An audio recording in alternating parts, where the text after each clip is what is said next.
আল্লাহর এক দরবেশ বান্দা এক বট গাছের নিচে বিশ্রাম করতেছিলেন আর সূরা মুলক পড়তেছিলেন। এই আয়াতের কাছে এসেছেন, হাল তারা মিন ফুতুর, দেখতে পাও কোনো ভুল? শুয়ে শুয়ে বলতেছে, আল্লাহ তোমার সৃষ্টি জগতে তো ভুল ধরার কোনো উপায় নাই, কেউ ধরতে পারবে না, তবে আমার চোখে একটা জিনিস বেমানান মনে হয়। ভুল ধরতে কারো ক্ষমতা নেই, একটা জিনিস আমার কাছে বেমানান লাগে। একা একা বলতেছে, সেটা হলো এই, তুমি তাল গাছ বানাইছো যেমন তালও সেই রকম বড়, বেল গাছ যেমন বেলও বড়, নারকেল গাছ যেমন নারকেলটাও বড়, কিন্তু এত বড় বিরাট বট গাছ, ফল একেবারে এতটুকু এতটুকু, এইটা একটু বেমানান লাগতেছে। এই চিন্তা করতেছে দরবেশ সাহেব, হঠাৎ করে একটু বাতাস এসে গাছের ডাল আন্দোলিত হয়েছে, একটা আধা পাকা বটের ফল অনেক উঁচু থেকে ছিঁড়ে এসে দরবেশের নাকের উপরে পড়ছে, নাকটা জ্বলে উঠছে। দরবেশ সাহেব বলছে, আস্তাগফিরুল্লাহ, আল্লাহ এটা তো ফল না, এটা আমার চিন্তার জবাব। আমি চিন্তা করতেছি গাছ আনমান ফল হয় নাই, তাল গাছ যেমন ফল যেমন, বট গাছ যেমন ফল যদি ওই আকারে হইতো, ফলটা যে পজিশন নিয়ে আমার নাকে পড়ছে, এতে তো আমার নাকও যাইতো মাথাও যাইতো। সুতরাং আল্লাহ রাব্বুল আলামিন তার সৃষ্টি জগৎকে আপন কুদরত দিয়ে সুন্দর করে সৃষ্টি করেছেন। ভাগ্যবান তারা যে আল্লাহকে স্বীকার করে 5 ওয়াক্ত নামাজে আল্লাহকে সেজদা দেয়, সুবহানাল্লাহ। আর শিক্ষক নামের, শিক্ষিত নামের কলঙ্ক ওই সব মুসলমান যারা মুসলমানের ঘরে জন্মগ্রহণ করে নিজেকে নাস্তিক বলে পরিচয় দেয়, নিজেকে যারা বামপন্থী বলে পরিচয় দেয়। মুসলমান তা আবার বামপন্থী, আস্তাগফিরুল্লাহ। কোরআনে কারিমে আল্লাহ তাআলা বলেছেন, আসহাবুল ইয়ামিন আসহাবুশ শিমাল, ডানপন্থী আর বামপন্থী। রাসূলুল্লাহ বলেছেন, বাম হাতে খায় শয়তান, তোমরা বাম হাতে খাবা না। বাম দিকের কামটাই শয়তানের, বাম দিকে কাম কার? জোরে বলেন। এই জন্য রাস্তা দিয়ে হাঁটবেন, ডান দিক দিয়ে হাঁটেন, কিছু খাইবেন ডান দিক দিয়ে খান, কিছু শুরু করবেন ডান দিক দিয়ে করেন। মুসলমানের কাজ সব ডান, ডানপন্থীদের নেতা পয়গম্বরেরা সব ডানপন্থীদের নেতৃত্ব দিয়ে আল্লাহ রাব্বুল আলামিন কিয়ামতের দিন ডানপন্থীদের নিয়ে আল্লাহর নবীরা জান্নাতে চলে যাবেন। আর বামপন্থীদের নেতা শয়তান, বামপন্থীদেরকে শয়তানের নেতৃত্ব দিয়ে সবগুলিকে জাহান্নামে নিয়ে যাবে। এই জন্য দেখবেন বামপন্থীদের যত নেতা আছে, একটা নেতাও মসজিদে যায় না, নামাজ পড়ে না। প্রিয় ভাই, সব কপাল পোড়া না হলে কোন মুসলমানের সন্তান বামপন্থী আন্দোলন করতে পারে না। হতভাগ্য, নিকৃষ্ট, জঘন্য। আল্লাহ এদেরকে হেদায়েত করুন, বলেন আমিন। জোরে বলেন আমিন। ওরা নামাজে নাই, রোজায় নাই, আল্লাহ নাই, রসুলে নাই, পরকালে নাই, মক্কায় নাই, মদিনায় নাই, ঠিক কিনা? আল্লাহ হেদায়েত নসিব করুন, বলেন আমিন। তাহলে 3টি পুঁজির কথা বলেছিলাম, তার মধ্যে প্রথম পুঁজি হলো আল্লাহর কি বিশ্বাস করতে দেখি? অস্তিত্বকে বিশ্বাস করা। এই অস্তিত্বের উপরে আমি আর আলোচনা করতে চাই না। আমরা বিশ্বাস করি আল্লাহ আছেন, ঠিক না? আচ্ছা, এবার প্রশ্ন করি, আল্লাহ আছেন, কোথায় আছেন? আচ্ছা, বুঝতে পারছি আপনাদের মধ্যে ইখতিলাফ হয়ে গেছে। কেউ বলছেন সব জায়গায়, কেউ বলছেন আরশে, কেউ বলছেন আকাশে। আর যারা বেশি বুদ্ধিমান তারা কোনো জবাব দেন নাই, চিন্তা করছেন কোনটা কইয়ে কোন জ্বালায় পড়ি। আল্লাহ রাব্বুল আলামিন কোথায় আছেন সেই প্রশ্ন আল্লাহ কি করা দরকার? আল্লাহ আপনি কোথায় আছেন, এই প্রশ্ন আমরা করার আগে আল্লাহ রাব্বুল আলামিন কোরআনে কারীমের মধ্যে জবাব দিয়ে দিয়েছেন, আর রাহমানু আলাল আরশিস ইসতাওয়া। সুবহানাল্লাহ। বলে আল্লাহ সব জায়গায় আছেন এ কথা ঠিক নয়। কেন ঠিক নয় সেটাও বুঝাই দেই। সব জায়গা বলতে তার মধ্যে তো টয়লেটও আছে। সব জায়গা বলতে আরো বহুত খারাপ জায়গা আছে, আমি সে জায়গাগুলির নাম নিলাম না। তাহলে আল্লাহ কি সেসব জায়গা আছেন? বলেন নাউজুবিল্লাহ। আল্লাহ নিজেই বলছেন আল্লাহ আছেন আরশে ইসতাওয়া। আল্লাহ আছেন কোথায়? আরশে। আল্লাহ যে আরশে আছে সেই জন্যই তো মানুষেরা হাত উঁচু করে আল্লাহর কাছে, এরকম বলে যে উপরওয়ালা, বলে না, না নিচুওয়ালা বলে, সব জায়গাওয়ালা এরকম বলে, উপরওয়ালা বলে। আল্লাহ আছেন আরশে। কিন্তু প্রত্যেক রাতে তিনি প্রথম আকাশে আসেন। সুবহানাল্লাহ, বান্দাদেরকে ডাকার জন্য আসেন। আল্লাহ সর্বত্র জ্ঞান রাখেন, তার ইলমের মধ্যে এক চুল পরিমাণ জায়গা আকাশেও নাই, জমিনেও নাই যে আল্লাহ রাব্বুল আলামিন ওই জায়গাটুকুন সম্পর্কে তাৎক্ষণিকভাবে অবহিত নন। এমন এক চুল পরিমাণ জায়গা আকাশেও নাই, জমিনেও। এটাই হলো আল্লাহ সব জায়গার জ্ঞান, তার ইলমের মধ্যে সব তিনি জানেন। এ কথা একটি ছোট্ট আয়াতের মধ্যে এভাবে বলা হয়েছে, وَيَعْلَمُ مَا فِي الْبَرِّ وَالْبَحْرِ وَمَا تَسْقُطُ مِنْ وَرَقَةٍ إِلَّا يَعْلَمُهَا। এই পৃথিবীতে জমিনের ভিতরে কি হয়, সমুদ্রের অতল তলদেশে কি হয়, সব আমি জানি। এমনকি এই পৃথিবীর কোনো একটি গাছের পাতা যদি পড়ে যায়, কোন দেশের কোন গাছের কোন পাতা পড়েছে সে খবর আমি আল্লাহর কাছে হয়ে যায়। এটি আমি বললাম, বানায় বললাম? এটি কোথায় আছে? তো আল্লাহ রাব্বুল আলামিন কোরআনে পরিষ্কার করে বলে যে একটা পাতার খবর যদি আল্লাহর কাছে হয়, তাহলে আমরা কোথায় কি করি তিনি টের পান না? অবশ্যই টের পান। এটি আমাদের মনে রাখতে হবে। তো আল্লাহ তাআলা, তার উপরে আমাদের বিশ্বাস হচ্ছে এই যে তিনি আরশে ইস্তাওয়া, আরশে আছেন, এবং তিনি না জানেন না দেখেন এমন কিচ্ছু নাই, না শোনেন এমন কিচ্ছু নাই। এমনকি সমুদ্রের অতল তলদেশে ছোট্ট পাথরের ভিতরেও যদি একটি পোকা যদি পালায়ে থাকে, এমন পোকা যা মাইক্রোস্কোপ যন্ত্র ছাড়া দেখা যায় না, এমন একটি পোকা আটলান্টিক বা প্রশান্ত মহাসাগরের অতল তলদেশে থেকে যদি ক্ষুধার যন্ত্রণায় চিৎকার মারে, কেউ শোনে না। আরশের মালিক আল্লাহ রাব্বুল আলামিন বলেন আমি শুনতে পাই। সুতরাং তিনি সব শুনতে পান, তিনি দেখতে পান, এবং সবকিছু তার নলেজে আছে। এ হচ্ছে আল্লাহর অস্তিত্বে বিশ্বাস। 2 নম্বরে আল্লাহর সিফাতে বিশ্বাস। 2 নম্বরে কি বলেন? সিফাত মানে কি? গুণ। বলেন কি?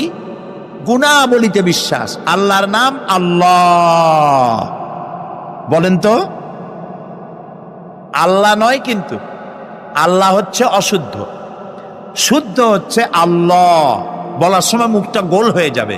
বলেন তো, সবাই উচ্চারণ করেন আল্লাহ, আবার বলেন আল্লাহ, আবার বলেন আল্লাহ। সুবহানাল্লাহ, কি মধুর নাম, কি মজার নাম। কোন বান্দা যদি অন্তরের অন্তঃস্থল থেকে একবার যদি বলে আল্লাহ, আল্লাহ রাব্বুল আলামিন 70 বার সাড়া দিয়ে জিজ্ঞেস করেন বান্দা কি চাও, আমি শুনছি। আল্লাহ হচ্ছে ইসমে জাত, আর সিফাতি নাম হচ্ছে বাকি 98টা নাম।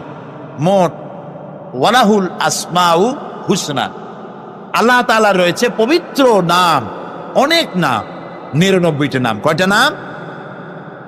আল্লাহ হচ্ছে ইসমে জাত। এই যে আমরা অনেক সময় খোদা বলি, খোদার কসম, খোদার কিরা, খোদা হাফেজ বলি না আমরা? এই খোদা শব্দ যতটা সম্ভব এই শব্দ উচ্চারণ থেকে বিরত থাকা উচিত, কারণ আল্লাহর 99 নামের মধ্যে খোদা বলে কোনো শব্দ নাই।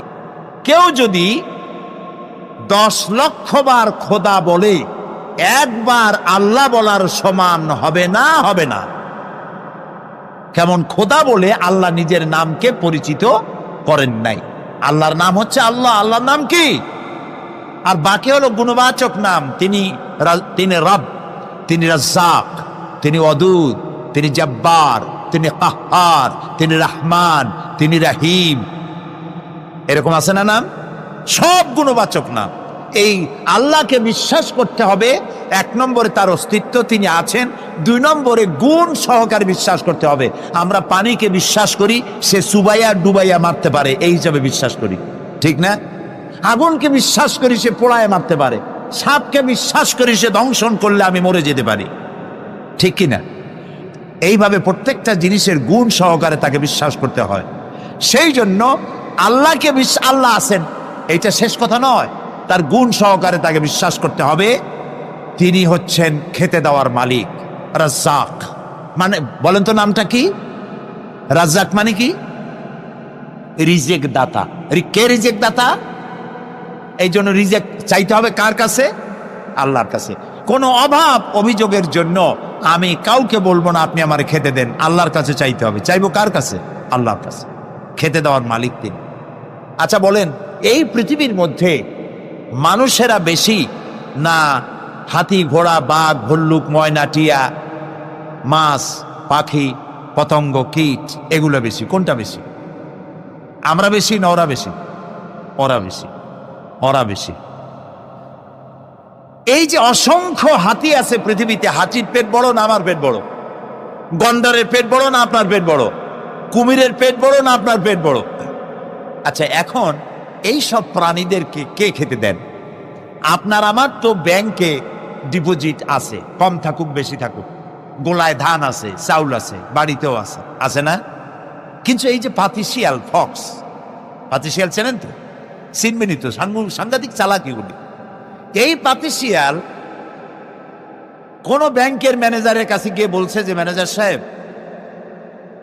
এখন তো পৌষ মাস, আমি 10টা মুরগি চুরি করে আনছি, আমার নামে একটা অ্যাকাউন্ট খোলে, বৃষ্টির সময় যখন আমি চুরি করতে পারবো না তখন এগুলি উইথড্র করে আমি আমার পেট বাঁচাবো। এই কথা বলে শিয়ালের নামে, বাঘের নামে কোনো অ্যাকাউন্ট আছে ব্যাংকে? কোরআন শরীফে আল্লাহ তাআলা বলছেন এমন অনেক প্রাণী আছে পৃথিবীতে যারা তাদের রিজেক সংগ্রহ করে রাখে না। আল্লাহ বলেন আমি আল্লাহ তাদেরকে রিজেক দেই। কে দেয়? কোরআনে কারিমে হযরত হুদ আলাইহিস সালামের ঘটনা আল্লাহ রাব্বুল আলামিন এভাবে এনেছেন, তামাম এলাকার মানুষ তার বিরুদ্ধে ক্ষিপ্ত হয়ে গিয়েছে। সমাজের লোক, রাষ্ট্রশক্তি হযরত হুদ আলাইহিস সালামের উপর অত্যাচারের পাহাড় ভেঙে দিয়েছে। হযরত হুদ আলাইহিস সালাম একা মানুষ, সমাজের রাষ্ট্রশক্তির এই দুর্বিসন্ধি দেওয়ার ষড়যন্ত্রের চ্যালেঞ্জ তিনি গ্রহণ করলেন। আর তিনি বললেন, তিনি যেটা বললেন আল্লাহ পাক কোরআনে তা কোট করে দিলেন। দুনিয়ার সমস্ত ইসলামী আন্দোলনের কর্মীদের জন্য আল্লাহ পাক কোট করে দিলেন, সমস্ত মুমিনদের জন্য তা উল্লেখ করলেন। হুদ আলাইহিস সালাম তিনি জাতিকে বললেন, ফাকিদুনি জামিআন তুম্মা লা তুনদিরুন। তোমাদের যত ক্ষমতা আছে সমস্ত ক্ষমতা নিয়ে আমার বিরুদ্ধে তোমরা ষড়যন্ত্র করো, আর আমাকে এতটুকু অবকাশ দিও না। আমি সেই আল্লাহ রাব্বুল আলামিনের উপরে ভরসা করেছি যার কুদরতি হাতের ভিতরে আমার জান, আর গোটা পৃথিবীর সমস্ত প্রাণীর জান যার কুদরতি হাতের মধ্যে, যার হাতের ভিতরে গোটা পৃথিবীর সমস্ত জান, সে আল্লাহর উপরে ভরসা করেছি, যা খুশি তোমরা আমার বিরুদ্ধে করতে পারো। সুবহানাল্লাহ। এটার নাম হলো ঈমান, এটার নাম সবর, এটার নাম ধৈর্য। এই ধৈর্য আসে ঈমানে কামেল হলে পরে এবং আল্লাহর উপরে পরিপূর্ণ বিশ্বাস হলে পরে। যদি কারো দিনের মধ্যে কথা বিশ্বাস থাকে যে আমার জন্য আল্লাহর পক্ষ থেকে যদি কোনো বুলেট নির্ধারণ করা থাকে, গোটা বিশ্ব যদি আমাকে পাহারা লাগায়, ওই বুলেট থেকে আমাকে বাঁচাইতে পারবে না। আর আমার জন্য যদি একটা বুলেট আল্লাহ কর্তৃক নির্ধারিত থাকে, তাহলে গোটা পৃথিবীর মানুষ চেষ্টা করেও সেই বুলেট থেকে আমাকে রক্ষা করতে পারবে না। হযরত আইয়ুব আলাইহিস সালামের সবরের ঘটনা কোরআনে কারীম তুলে ধরেছে। হযরত আইয়ুব 18টি বছর পর্যন্ত রোগের মধ্যে পড়ে আছেন। এত অসুখ করেছে, এত রোগ, শরীর পচে গিয়েছে, গায়ে পোকা ধরেছে, দুর্গন্ধ হয়ে গিয়েছে, বিবিরা চলে গিয়েছে, ছেলে মেয়ে পাড়ার লোকেরা দূর দূর করে তাড়িয়ে দিয়েছে। এবার জঙ্গলের ভিতরে গিয়ে আশ্রয় নিয়েছেন। এমন অবস্থা হয়েছে, শরীর পচে পচে জিহ্বায় যখন পোকা ধরা শুরু করে দিল, হযরত আইয়ুব আলাইহিস সালাম তখন আল্লাহ রাব্বুল আলামিনের দরবারে এই প্রথমবারের মতো তিনি বললেন, রব্বুল আলামিন, হায় আল্লাহ তাআলা, সমস্ত শরীর জড়া জড়া হয়ে গিয়েছে, গায়ে পোকা ধরেছি, আমি কোনো কথা বলি নাই, আমি খামোশ থেকে জিকির আজগার করতেছিলাম। আয় আল্লাহ, এখন দেখি আমার জিহ্বায় পোকা ধরেছে, পোকা ধরা শুরু হয়েছে। আমার জিহ্বাটায় পোকা তুমি দয়া করে দিও না, কারণ আমার জিহ্বায় যদি পোকা হয়ে যায় তাহলে তোমার মতো আল্লাহর জিকির আমি কি দিয়া করব? আমার জিহ্বাটা তুমি দয়া করে ভালো রাখো। কোরআনে কারীম বলছি, ওয়া আইয়ুবা ইয নাদা রাব্বাহু আন্নী মাসসানিয়াদ দুররু ওয়া আনতা আরহামুর রাহিমিন। স্মরণ করো সেই সময়ের কথা যখন আইয়ুব তার রবকে ডেকে বলেছিল, আমি অসুস্থ আর তুমি তো রহমান রহিম, দয়াময়। ভাষাটা দেখেন কি সুন্দর। এর থেকে কি আল্লাহর আর কিছু বলা লাগে? আল্লাহ পাকের কাছে তিনি বলতেছেন, আল্লাহ আমি তো অসুস্থ, আমি তো অসুখ করেছে আমার, আর তুমি তো দয়াময় রহমান রহিম। এক অন্ধ, ঈদের দিন কত অন্ধই তো আসে খয়রাত করার জন্য, ভিক্ষা করার জন্য, চতুর্দিকে ভিক্ষা করতেছে অন্ধরা। এক অন্ধ ঈদের গেটের কাছে দাঁড়ায় বলতেছে, ভাইরা আজ হচ্ছে ঈদের দিন আর আমি কিছু দেখতে পাচ্ছি না। এ বেশি পয়সা পাইল, মানুষের দিন তার প্রতি আকৃষ্ট হয়ে গেছে। আরে কি কথা, আজ ঈদের দিন, সকলে আনন্দ করছে আর আমি কিছুই দেখতে পাচ্ছি না। সে কিন্তু কিছু চায় নাই। ভাষার ভিতরে, কথা বলার ভিতরে এ ধরনের টেকনিক আছে। হযরত আইয়ুব আলাইহিস সালাম বললেন না যে আল্লাহ আমারে মাফ করে দাও, কষ্টের মধ্যে আছি। তিনি শুধু বলেছেন, রব্বুল আলামিন আমি অসুস্থ হয়ে পড়েছি, আমার অসুখ করেছে, আর তোমার নাম রহমান রহিম। এতটুকু কথা বলেছেন। আল্লাহ রাব্বুল আলামিনের দরজায়, তার দরবারে আইয়ুব আলাইহিস সালামের ডাক চলে গেছে। যায় নাই? কোন অসুবিধা আছে নাকি? কোন অসুবিধা নাই। পানির তলা দিয়া যদি কেউ ডাক দেয়, পাহাড়ের ভিতরে বসে যদি কেউ ডাক দেয়, আল্লাহ রাব্বুল আলামিন তা শুনতে পান। ইউনূস আলাইহিস সালাম মাছের পেটে বসে চিৎকার মেরেছিলেন, লা ইলাহা ইল্লা আনতা সুবহানাকা ইন্নী কুনতু মিনাজ জালিমিন। যিনি বলছিলেন, আয় আল্লাহ তাআলা আমি তোমার প্রশংসা করছি, তুমি ছাড়া উপাস্য নাই, মাবুদ নাই। আমি তোমার পবিত্রতা ঘোষণা করছি, আমি তো জালিমদের অন্তর্ভুক্ত হয়ে গেছি। বাস এতটুকুন কথাই বলেছেন। আল্লাহ পাক বলছেন, ইউনূসের ডাক তো কেউ শোনে নাই, পানির মধ্যে কেউ শোনে নাই, জমিনের কেউ শোনে নাই, মহাশূন্যের কেউ শোনে নাই, কিন্তু মাছের পেটের ভেতরে থেকে, গভীর অতল দরিয়ার তলদেশ থেকে মাছের পেটের ভিতরে বসে আমার ইউনূস যে ডাক দিল, ওই ডাক আমি আরশের মালিক আমি শুনতে পেয়েছি, আর সঙ্গে সঙ্গে জবাব দিয়েছি। ফাস্তাজাবনা লাহু ওয়া নাজ্জাইনাহু মিনাল গাম্মি ওয়া কাযালিকা নুজিল মুমিনিন। ডাকের সাড়া দিলাম, বিপদ দিয়া বাঁচায় দিলাম। শুধু ইউনূসের না, আল্লাহ পাক এ জায়গায় আবার ওয়াদা করলেন, দুনিয়ার যত মুমিন বান্দা আছে তারা যদি কখনো বিপদে পড়ে যায় আর আমারে যদি ডাকে, আমি এইরকম করে বিপদ থেকে বাঁচায়া দেব। আইয়ুব আলাইহিস সালাম যখন আল্লাহ রাব্বুল আলামিনের কাছে ফরিয়াদ করলেন, আল্লাহ পাক তখন বলছেন, কোরআনে কারীম বলছে, ফাস্তাজাবনা লাহু فكشفنا ما به من ضر وآتيناه أهله ومثلهم معهم رحمة من عندنا وذكرى للعابدين। আমি আইয়ুবের দোয়া কবুল করে নিলাম, শুধু তার পরিবার বর্গই দিলাম না, বরং আরো কিছু নিয়ামত আমি তাকে দান করে দিলাম। এবং তাই জন্য, যেহেতু তারা ছিল আমার অনুগত বান্দা, আমার বাধ্যগত, আমি এই জন্য রহম করেছি, সমস্ত রোগ শোক আমি মাফ করে দিয়েছি। আমাদের সামান্য একটু জ্বর হয়, যদি 2-3 দিন জ্বর হয়েছে, জ্বর ছাড়ে না, বলে যে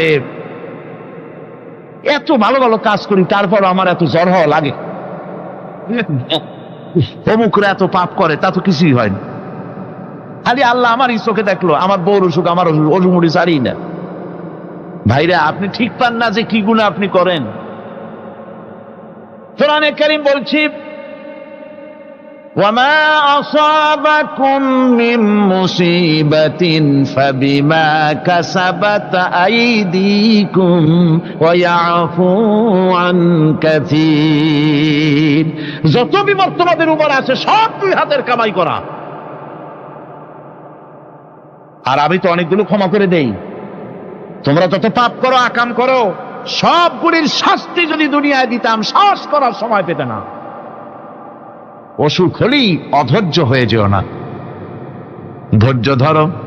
আল্লাহ পাক বলেন, শুধু আইয়ুব নয়, ওয়া ইসমাঈল ওয়া ইদরিস ওয়া যাল কিফলি কুল্লুম মিনাস সাবিরিন।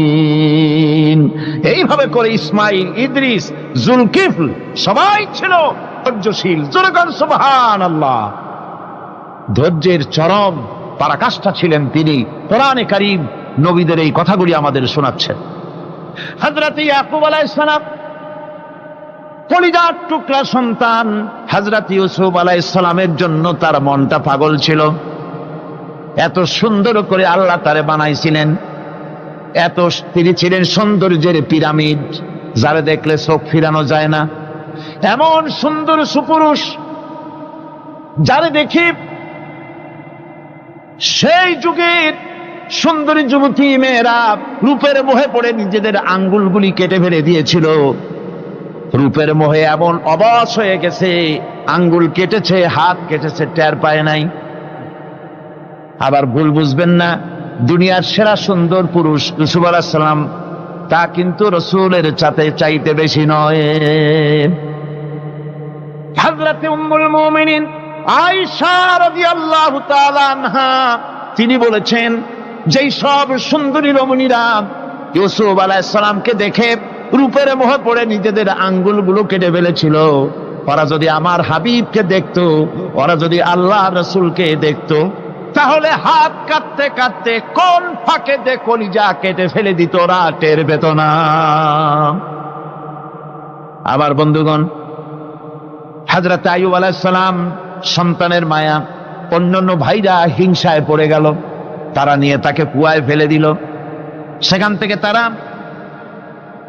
একটা ছাগল বা কোনো পশু জবাহ করে তার রক্ত মাখাইয়া জামা এনে হাজির করে দিল হযরত ইয়াকুব আলাইহিস সালামের সামনে, যে তারে নিয়ে খেলা করতে গিয়েছিলাম, আমরা খেলায় লিপ্ত ছিলাম, বাগে খাইয়া ফেলাইছে। এগুলি কি গপ্প? এগুলি কি কোরআন? আল্লাহ পাক শোনাচ্ছেন, বিশ্ববাসীকে শোনাইছেন। সূরা ইউসুফের চাইতে এত সুন্দর উপাখ্যান গোটা পৃথিবীতে আর নাই। সুবহানাল্লাহ। অনেকে ইউসুফ জুলাইখার কেসা খুব মজা করে পড়ে, ফুর্তি করে, প্রেমের গল্প পড়ে। এটা কোনো প্রেমের গল্প নয়। ইউসুফ আলাইহিস সালাম, জুলাইখা ইউসুফ আলাইহিস সালামের জন্য কাঁদতে কাঁদতে চোখ কানা হয়ে গেছে। এরপর ইউসুফ আলাইহিস সালাম জুলাইখারে পাওয়ার জন্য পাগল হয়ে গেছে। নাউজুবিল্লাহ, এটা হয়নি কখনো। তিনি আল্লাহর পয়গম্বর। আর আল্লাহ কেমনে তারে বাঁচিয়েছেন? যখন জুলাইখা ঘরের ভিতরে সুন্দর করে যৌন উন্মাদনামূলক চিত্র অঙ্কিত করে ঘরের মধ্যে আটকায় দিয়েছে, তালা লাগায় দিয়েছে, আর নিজে যৌন উদ্দীপক কাপড় চোপড় পরেছে, না পরার মতোই। সে যুগের সুন্দরী মেয়ে জুলাইখা।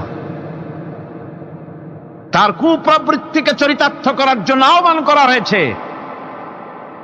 হযরত ইউসুফ আলাইহিস সালাম লক্ষ্য করে দেখলেন, এমন জায়গা, এখান থেকে পালাবার তো পথ নাই, দরজা বন্ধ করে দিয়েছে। তিনি শুধু তখন কেবলমাত্র আল্লাহ রব্বুল আলামিনকে ভয় করলেন। আল্লাহকে ভয় করে আল্লাহর নাম নিয়ে যখন তালাবদ্ধ দরজার দিকে দৌড় দিয়েছেন, আল্লাহ রব্বুল আলামিন আপন কুদরতে তালাগুলি খুলে দরজা তার জন্য উন্মুক্ত করে দিলেন। ইউসুফ আলাইহিস সালামকে ফালাই দিয়ে এভাবে করে কাপড় এনে দিল তার সামনে, রক্তমাখা কাপড় পেয়ে হযরত ইয়াকুব আলাইহিস সালাম সন্তানদের মুখে কাহিনী শুনে তিনি কি বললেন? কোরআনে কারীম তা কোট করেছে। তিনি চিক দিলেন না, ফাল দিলেন না, ফিট হয়ে পড়লেন না। তিনি বললেন, কলিজার টুকরা সন্তান তার মরার খবর শুনেছেন? তিনি বললেন কি? ফাসাবরুন জামিলুন ওয়াল্লাহুল মুস্তাআনু আলা মা তাসিফুন। আমি উত্তম সবর অবলম্বন করব। তোমরা যে কাহিনী রচনা করেছো এর বেলায় আমি আল্লাহর কাছে সাহায্য চাই। আমি উত্তম সবর অবলম্বন করব। আমার ভাইয়েরা, 11 ভাই মনে করেছিল ইউসুফ আলাইহিস সালামকে মরণ কুয়ায় ফালায় দিছি। তারা তো ঠিক পায় নাই এটা মরণ কুয়া না, এটা হচ্ছে একটা সুড়ঙ্গ, যাকে ইংরেজিতে বলে টানেল। এটা এমন একটা সুড়ঙ্গ, ওরা মনে করেছে মরণ কুয়া, কিন্তু আল্লাহ রাব্বুল আলামিন এই কুয়াতে এমন বানালেন, ওরা একদিকে ফালায় দিল মরণ কুয়ায়, এ কুয়ার আর এক মুখ দিয়া আল্লাহ রাব্বুল আলামিন ইউসুফ আলাইহিস সালামকে নিয়ে মিশরের সিংহাসনে বসায়া দিলেন। এটা মরণ কুয়া নয়, এটা রাজ সিংহাসনে বসার সুড়ঙ্গ পথ। ইউসুফ আলাইহিস সালাম আজ প্রেসিডেন্ট, সুবহানাল্লাহ, প্রেসিডেন্ট হয়ে বসে আছেন। ওদিকে কেনানে অভাব লেগে গেছে, সেখানকার মানুষেরা সাহায্য নিতে এসেছে, ওই 11 ভাইও আসছে। হযরত ইউসুফ আলাইহিস সালাম দেখেই চিনে ফেলেছে, ওরা কিন্তু তখনও ঠিক পায় নাই। হযরত ইউসুফ আলাইহিস সালাম চিনে ফেলেছেন। এখন কি করা উচিত? সবগুলাকে ঠ্যাং উপরের দিকে উঠাইয়া তারপরে সমানে ধোলাই দেওয়াই তো স্বাভাবিক ছিল, আমাদের মতো মানুষ হইলে, ঠিক কিনা? ঠিক তো বলবেনি, অভ্যাস তো এটাই।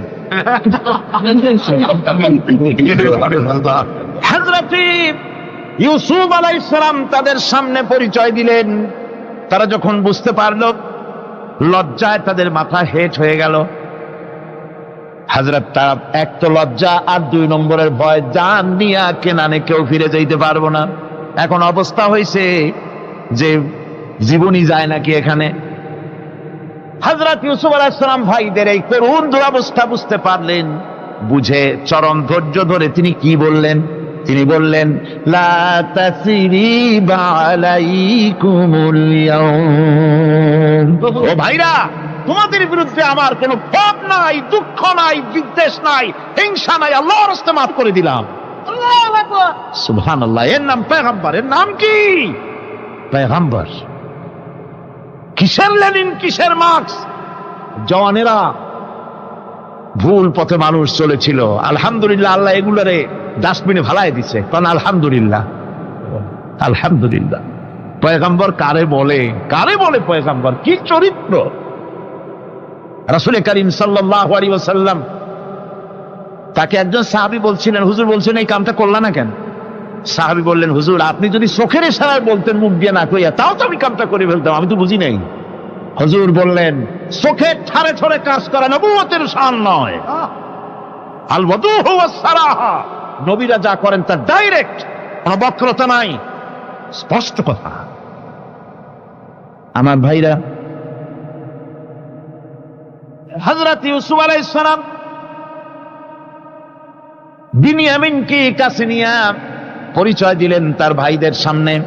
কোরআনে কারীম বলছে, ক্বালা আনা ইউসুফ ওয়া হাদা আখি قد من الله علينا إنه من يتقي ويصبر فإن الله لا يضيع أجر المحسنين। আমি ইউসুফ, আর এই হচ্ছে আমার ভাই। আল্লাহ আমাদের উপর ইহসান করেছেন। প্রকৃতপক্ষে যারা আল্লাহকে ভয় করে এবং সবর এখতিয়ার করে, আল্লাহ এভাবে তাদেরকে, তাদের আমলকে নিষ্ফল হতে দেন না। আমার এই জামাটা নিয়ে যাও। হযরত ইয়াকুব আলাইহিস সালাম, কলিজার টুকরা সন্তান ইউসুফ আলাইহিস সালামের বিরহ যন্ত্রণায় ছেলেকে কতদিন দেখে না, কাঁদতে কাঁদতে চোখ দুটো অন্ধ হয়ে গেছে। মিশর থেকে কেনানের দিকে জামা রওনা হয়েছে। কোথায় মিশর, কোথায় কেনান? জামা যখন রওনা হয়ে গেছে, হযরত ইয়াকুব বলতেছেন, আমি যেন আমার ইউসুফের গন্ধ নাকে পেতেছি। জামাত চলে এলো, চোখের উপরে রাখলেন, আল্লাহ রাব্বুল আলামিন তাকে চক্ষুষ্মান বানায়া দিলেন। ভাইরা আমার, পয়গম্বরেরা সবর করে গোটা দুনিয়ার মানুষের সামনে দৃষ্টান্ত সেট করেছেন সবর কারে কন। আমার ভাইরা, হযরত ইব্রাহিম আলাইহিস সালামের কথা আল্লাহ পাক কোরআনে কারিমে বলছেন সবর কারে কয়, দেখো শেখো সবর কারে কয়। আল্লাহ পাক বললেন, ইব্রাহিম তোমার বিবি আর তোমার নবজাতক এই সন্তানকে রেখে আসো মক্কা নগরীতে। তিনি চলে গেলেন, সেখানে ঘর নাই, বাড়ি নাই, কিচ্ছু নাই, চতুর্দিকে ধুধু বালু আর মরুভূমি। হযরতে হাজরা বলছেন, ইব্রাহিম সামান্য পানি আর খাবার দিয়া আমার সন্তান শুদ্ধ এখানে রেখে দিতেছো, আমি কি অপরাধ করেছি? কোনো জবাব নাই। দুইবার তিনবার বলার পরে হাজরা বলছেন, ইব্রাহিম গো, তবে কি আমার আল্লাহর হুকুম মতো আমারে রেখে যাচ্ছ নাকি? হযরত ইব্রাহিম আকাশের দিকে আঙ্গুল উঁচু করলেন, কথা বলবেন বাক শক্তি বেরোচ্ছে না। 80 বছর বয়সের সময় একটা বাচ্চা আল্লাহ তারে দিছেন, আর এমন বাচ্চা পয়গম্বরের ছেলে, কি সুন্দর চেহারা, মরুভূমির উপরে ফালাই দিয়ে রওনা হয়ে যাচ্ছেন, মুখ দিয়া কথা সরছে না, আকাশের দিকে দেখালেন। হযরত হাজরা বুঝতে পারলেন। হযরত হাজরা বলেন, ইব্রাহিম কোনো চিন্তা নাই, নিশ্চিন্ত মনে বাড়ি ফিরে যাও। আমি আমার আল্লাহর উপরে এতটা ভরসা করি, আল্লাহর হুকুমে যদি আমার এখানে রেখে যেয়ে থাকো, আল্লাহ পাক আমাকে আর আমার কলিজার টুকরা ইসমাইলকে পানিতে আর খাবারে মারবেন না, অবশ্যই তিনি ব্যবস্থা করবেন। ব্যবস্থা হয়ে গেল। হযরত ইসমাইল বড় হয়ে গেলেন। আল্লাহ পাক অর্ডার করলেন, জবাহ করো ছেলেকে। হযরত ইব্রাহিম আলাইহিস সালাম যখন জবাহের প্রস্তাব করলেন, হযরত ইসমাইল তা আপত্তি করতেন, বাবাজি আমার মায়ের আর আমাকে বাচ্চা অবস্থায় ফেলে গেলেন, খাবার দেন নাই, পরার দেন নাই, বছরের পর বছর আমাদের এখানে কাটলো, দেখতেও আসেন নাই, আজ আসছেন জবাহ দিতে, এটা কেমন কথা? কি ধরনের বাপ আপনি? এরকম বলছে নাকি? এরকম বলছে। হযরত ইব্রাহিম আলাইহিস সালাম প্রস্তাবটা কিভাবে পারলেন? আল্লাহ পাক কোরআনে কারিমে দৃষ্টান্ত রেখে দিয়েছেন। আল্লাহ পাক বলছেন, হযরত ইব্রাহিম ছেলেকে বললেন, ইয়া বুনাইয়া, হে আমার কলিজার টুকরা লাডলা, হে আমার কলিজার টুকরা সন্তান, ইন্নী আরা ফিল মানাম আন্নী আযবাহুক, আমি স্বপ্নে দেখছি আমি যেন তোমাকে জবাহ করতেছি, ফানজুর মাযা তারা, তোমার রায় কি বলো? আমি তো স্বপ্নে দেখছি যে আমি তোমার জবাহ করতেছি, এখন তোমার রায় কি, তোমার মত কি? হযরত ইসমাঈল আলাইহিস সালাম শুনিয়া দিলেন দৌড়, নাকি? না, হযরত ইসমাঈল আলাইহিস সালাম ধৈর্যের প্রতীক, তিনি কি কথা বললেন? তার মুখের কথা কোরআন শরীফে আল্লাহ পাক উঠায় দিলেন। হযরত ইসমাঈল বললেন, ইয়া আবাতি ফাআল মা তু'মারু সাতাজিদুনি ইনশাআল্লাহু মিনাস সাবিরিন, হে আমার পিতা, আপনি যে ব্যাপারে আদিষ্ট হয়েছেন আপনি তা পালন করুন, অবশ্যই আমাকে ধৈর্যধারীদের মধ্যে পাওয়া যাবেন। সুবহানাল্লাহ। এক বর্ণনা এসেছে, হযরত ইসমাঈল বললেন, আব্বাজান আমি ধৈর্যধারীদের ভিতরে আমারে পাবেন, তবে জবাহ করার আগে আমার হাত পাটা একটু বেঁধে নেন, কারণ জবাহের যন্ত্রণায় আপনার গায়ে যদি আমার হাত পা লেগে যায় তো বেয়াদবি হয়ে যেতে পারে, আর আমি মরে আমার জবাহ হয়ে যাওয়ার পর আমার রক্ত মাখা জামাটা নিয়া আমার মা হাজেরারে দিবেন, কারণ তাকে মা বলবার মতো আর তো কেউ নাই। হযরত ইব্রাহিম তাকে বাঁধবার জন্য প্রস্তুতি নিলেন। হযরত ইসমাঈল বলছেন, আব্বাজান বাঁধবেন না, বাঁধার প্রয়োজন নাই। বলে, কেন? একবার বাঁধতে বললে আবার তুমি নিষেধ করছো কেন? ছেলে বলছেন, আব্বাজান বাঁধবো না এই জন্যে, হয়তো কিয়ামতেই প্রশ্ন উঠতে পারে যে আল্লাহর হুকুমে রাজি ছিল না বলে হাত পা বাঁধা জবাহ করছে, আমি এই সুযোগ দিব না, আপনি জবাহ করেন, আমি এতটুকু নড়াচড়া করব না। ধৈর্যের চরম প্রতীক হযরতে ইসমাঈল আলাইহিস সালাম দেখাই দিয়েছেন ধৈর্য কারে কয়। আমার বন্ধুগণ, এই পৃথিবীর সবচাইতে ধৈর্যের বড় প্রতীক হতেছেন ইমামুল মুরসালিন, আশরাফুল আম্বিয়া, সাইয়্যিদুল মুরসালিন জনাবে মুহাম্মাদুর রাসূলুল্লাহ সাল্লাল্লাহু আলাইহি ওয়াসাল্লাম। আমার বন্ধুগণ, সবচাইতে বড় ধৈর্যের প্রতীক তিনি। কাউকে একটা গালি দেন নাই জীবনে, কাউকে ঠাট্টা করেন নাই, কাউকে মারেন নাই, কারো মনে দুঃখ দেন নাই। তিনি দুঃখ পেয়েছেন, তিনি কাউকে দুঃখ দেন নাই। তিনি কষ্ট পেয়েছেন, কাউকে কষ্ট দেন নাই। আমার ভাইয়েরা, তায়েফের ময়দান, আমার নিজের চোখে তায়েফে যেদিন আমি তায়েফ দেখলাম, আমি তায়েফে ঢুকেছি, জীবনে কোনোদিন যাই নাই। রমজান মোবারকে আমি সেখানে গেলাম, আমাকে বসার জন্য তারা নিয়ে যাবে।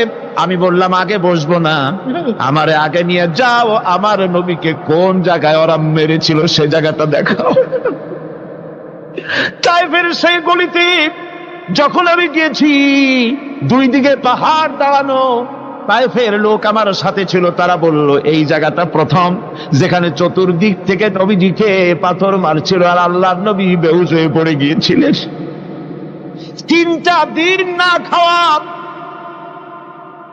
হযরতে খাদিজা নাই, আবু তালিব নাই, মক্কায় জায়গা নাই পা রাখার। নবীজি 3টা দিন ঘুরলেন। নেতারা বলল তুমি যদি নবী হবে তো এতিম হলে কেন? আল্লাহ নবী বানাবার জন্য কি একটা ধনী মানুষ পায় নাই? তোমার মতো এতিম আর গরিবের নবী বানাইলো কেন?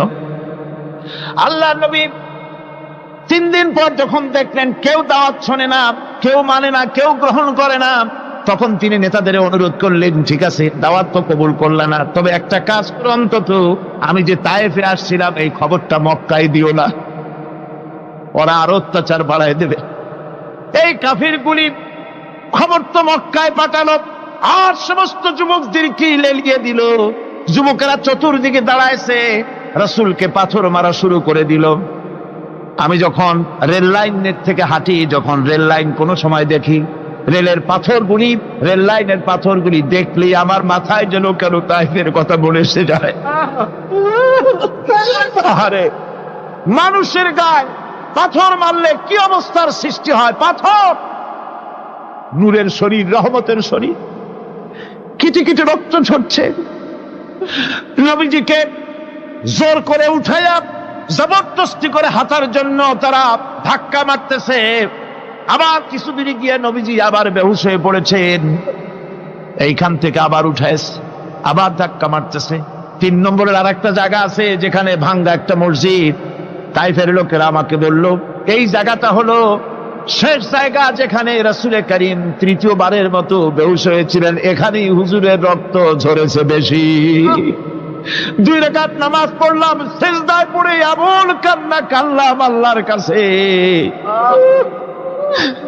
নবীজি যখন হুঁশ এসেছে, হযরতে জিবরাইল বলেন, ইয়া রাসূলুল্লাহ, আপনার এই কষ্ট দেখে ফেরেশতারা কাঁদতেছে, আপনি অনুমতি দিয়ে দেন এই 2 পাহাড়কে মিলাইয়া সমস্ত তায়েফবাসী কাফেরগুলি মাটির সাথে মিশাইয়া দেই।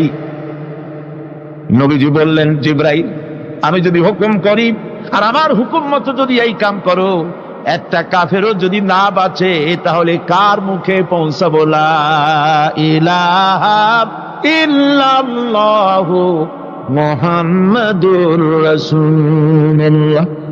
আমার ভাইরা, হযরত সাল্লাল্লাহু আলাইহি ওয়াসাল্লাম উঠে বসলেন।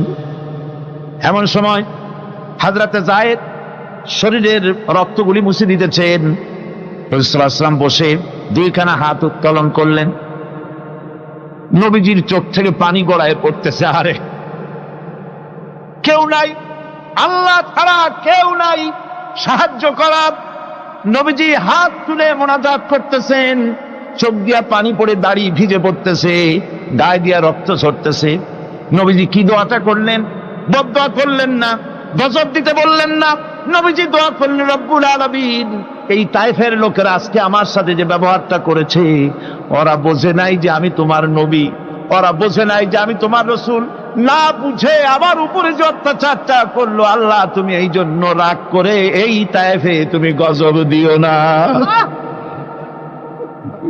আল্লাহ পাক পরবর্তী সময় হুজুরকে স্মরণ করাই দিলেন, ওয়ামা আরসালনাকা ইল্লা রাহমাতাল লিল আলামিন। ও নবী, আপনি হচ্ছেন আমার সমস্ত সৃষ্টি জগতের জন্য, আপনি আমার রহমত, আমার গোটা বিশ্বের জন্য আপনার, আমার সৃষ্টি জগতের জন্য আপনি আমার করুণা। একটা লোক রাসূলের এই কষ্ট দেখে বাগান থেকে এক গ্লাস আঙ্গুরের শরবত এনে হাজির করেছে। এত কষ্টের পর 3 দিনের না খাওয়া আঙ্গুরের একটা শরবত পাইয়া হুজুর খুব খুশি হলেন। শরবত গ্লাস পান করে হুজুর বলছেন, তোমার নাম না আত্তাস? তিনি বলছেন, হ্যাঁ হুজুর, আমার নাম আত্তাস। তোমার বাড়ি না ইউনূস আলাইহিস সালামের গ্রামে? বলে, হ্যাঁ, আমার বাড়ি সেই গ্রামে। তা আপনি কি করে জানলেন আমার নাম আত্তাস আর আমার বাড়ি ইউনূস আলাইহিস সালামের গ্রামে? আপনি জানলেন কি করে? হুজুর বললেন, আমি নবী, হযরত ইউনূস নবী, একজন নবীর খবর আর একজন নবীর কাছে থাকে। রাসূল করিম সাল্লাল্লাহু আলাইহি ওয়াসাল্লাম সবর ইখতিয়ার করেছিলেন, ধৈর্য অবলম্বন করেছিলেন, আর আল্লাহ পাক তাকে নির্দেশ করেছেন, সবর করো।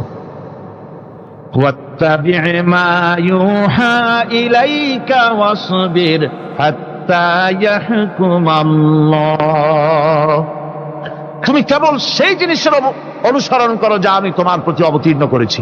আমি আপনার উপরে যেটা অবতীর্ণ করেছি ওটার অনুসরণ করুন, আর সবর ইখতিয়ার করুন যতক্ষণ না আল্লাহর পক্ষ থেকে চূড়ান্ত ফয়সালা না আসে। ধৈর্য ধরুন, ধৈর্য ধরুন। আমার ভাইরা, কাফেরদের নির্যাতনের মোকাবেলায় আল্লাহ পাক তার হাবিবকে সান্ত্বনা দিয়েছেন। যখন কাফেররা নির্যাতন করতেছে, হারে হযরতে বেলাল নির্যাতিত, হযরতে সুমাইয়া নির্যাতিতা, হযরতে খাব্বাব, হযরতে হুবায়ব, হযরতে আম্মার রিদওয়ানুল্লাহি তাআলা আলাইহিম আজমাইন, এত মার হতেছে। হযরতে ওমর হযরতে খাব্বাব রাদিয়াল্লাহু তাআলা আনহুকে খোলা গায়ে দেখে বলছিলেন, খাব্বাব রে, তোমার পিঠে এত গর্ত কেন? এত গর্তওয়ালা পিঠ তো আমি মানুষের দেখি নাই, এত চিকুন কোমরওয়ালা মানুষও তো দেখি নাই। তিনি বলেছেন, ওমর, তুমি কি ভুলে গেছ? ইসলাম কবুল করার অপরাধী কাফির বেঈমানেরা আগুন জ্বালায়া আংটা আগুনের উপরে আমাকে চিৎ করে শোয়াছে। আমি যেন নড়াচড়া করতে না পারি সেজন্য আমার বুকের উপরে পাথর চাপা দিয়ে রেখেছিল। গায়ের চর্বি আর রক্ত গলে গলে পড়ে আগুন নিবেছে, আর আগুন গোশত পুড়ে যে পিঠের মধ্যে প্রবেশ করেছিল আজও পর্যন্ত পিঠের সেই গর্ত সেরে যায় নাই। এভাবে অত্যাচার হচ্ছিল সাহাবীদের উপর।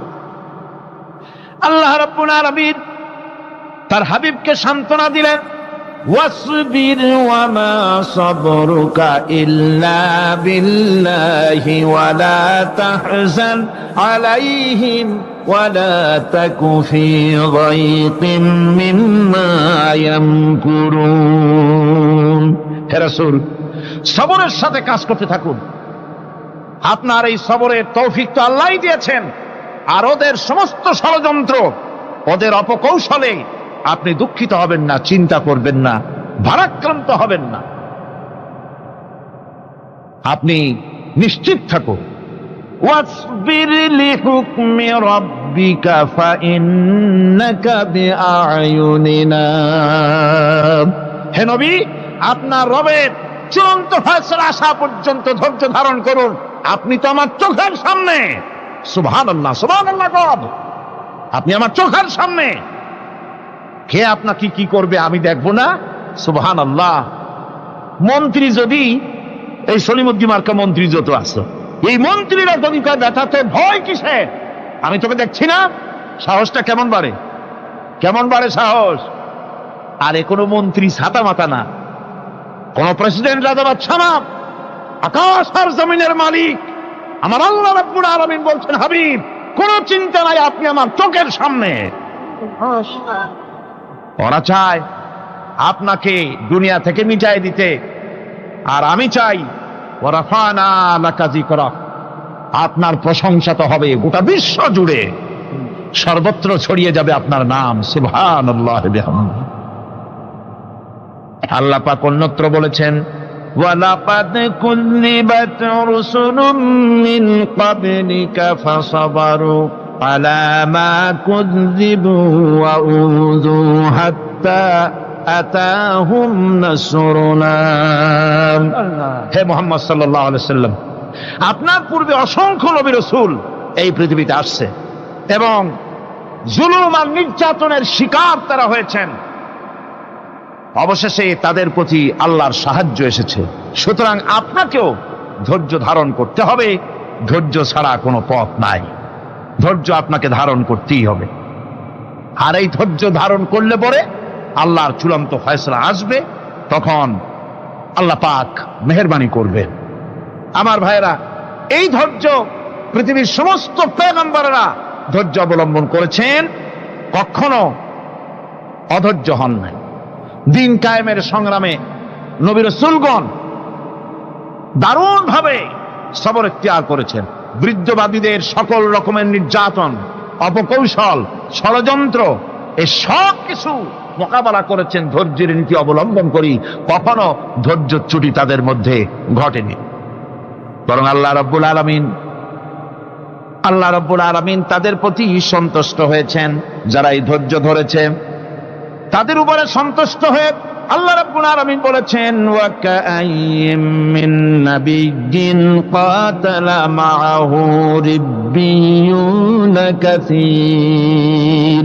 এর আগে অনেক নবী এসেছিলেন যাদের সাথে বহু আল্লাহওয়ালা লোক লড়াই করেছেন।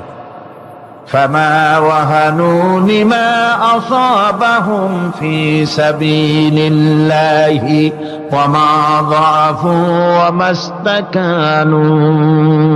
আল্লাহর পথে তাদের উপর যত বিপদ এসেছিল তারা হতাশ হয়ে পড়েন নাই, দুর্বলতা দেখাননি, বাতিলের সামনে মাথাও নত করেন। ওয়াল্লাহু ইউহিব্বুস সাবিরিন। আর আল্লাহ পাক ধৈর্যশীল যারা, তাদেরকে আল্লাহ পাক ভালোবাসেন। আমার ভাইরা, ধৈর্যের পরিচয় রাসূল করিম সাল্লাল্লাহু আলাইহি ওয়াসাল্লাম উহুদের ময়দানে যখন আক্রান্ত হয়ে গেলেন, চতুর্দিকে কাফেররা ঘিরে ধরেছে, বাঁচার কোনো পথ নাই। সাহাবায়ে কেরাম রাসূলকে পাহারা দিলেন। যারা রাসূলকে পাহারা দিতে দাঁড়ায়ছেন, জীবন দিয়া পাহারা দিতে দাঁড়ায় গেছে, রাসূলের দিকে মুখ দিয়া, পিঠটা বাইরের দিকে দিয়ে রাসূলকে পাহারা দেওয়া শুরু করেছেন। হুজুরকে পাহারা দিতে যারা দাঁড়িয়েছিলেন, কাফের কর্তৃক নিক্ষিপ্ত কি তীরগুলি এসে যখন বিঁধতেছিল, শুধু একজন সাহাবী হযরত তালহার পিঠের ভিতরে রাসূলকে হেফাজতের জন্য 80টা তীর একজনের পিঠের মধ্যে দিয়ে ঢুকেছে। এক অসতর্ক মুহূর্তে নবীজির দান্দান মোবারক শহীদ হয়ে গেল, শিরস্থান ভেঙে গেল, লোহার কড়া প্রবিষ্ট হয়ে গেল কপালের ভিতরে। হুজুর মাথা ঘুরে পড়ে গেলেন। হযরত আবু উবাইদা রাদিয়াল্লাহু তাআলা আনহু হুজুরের মস্তক মোবারককে কোলে করে নিয়ে তারপরে বহু কষ্ট করে মাথা থেকে লোহার কড়া বের করলেন। এবার ওই কড়ার ছিদ্র দিয়ে রক্ত আসতেছে, মুখ দিয়ে রক্ত পড়তেছে, দাড়ি ভিজে যাচ্ছে। বুখারী শরীফে এসেছে, আল্লাহর নবী দুইখানা হাত নিজের চেহারার উপরে মলে আনে টাটকা রক্ত চোখের সামনে দেখে বলছেন, আহারে, এই কওমের ফালাত কি করে হবে, এই কওমের মুক্তি কি করে হবে, এই কওমের নাজাত কি করে হবে, যে কওম তার নবীর চেহারা রক্ত দিয়ে লাল বানাইয়া দিল। নবীজি বললেন, আল্লাহুম্মা গফিরলি কওমি ফাইন্নাহুম লা ইয়ালামুন। আয় আল্লাহ পাক, আমার এই কওম বুঝতে পারে না, ওদেরকে মাফ করে দাও। খবর ছড়িয়ে গেল নবীজি শহীদ হয়ে গিয়েছেন। খবর ছড়িয়ে গেল চতুর্দিকে, মদিনায় খবর ছড়িয়ে গেল। মানুষ পাগলের মতো দৌড়ানো শুরু করে দিল। এক মেয়ে লোক দৌড়াচ্ছে উহুদের দিকে। কয়েকজন সাহাবীর সঙ্গে দেখা, তারা জিজ্ঞেস করলেন, দৌড়াও কেন মহিলা, যাও কই? কয় উহুদের দিকে যেতেছি। কয় যায় তো কোনো লাভ নাই, যেহেতু তোমার যে স্বামী এসেছিলেন জিহাদের ময়দানে, তিনি তো শহীদ হয়ে গেছেন।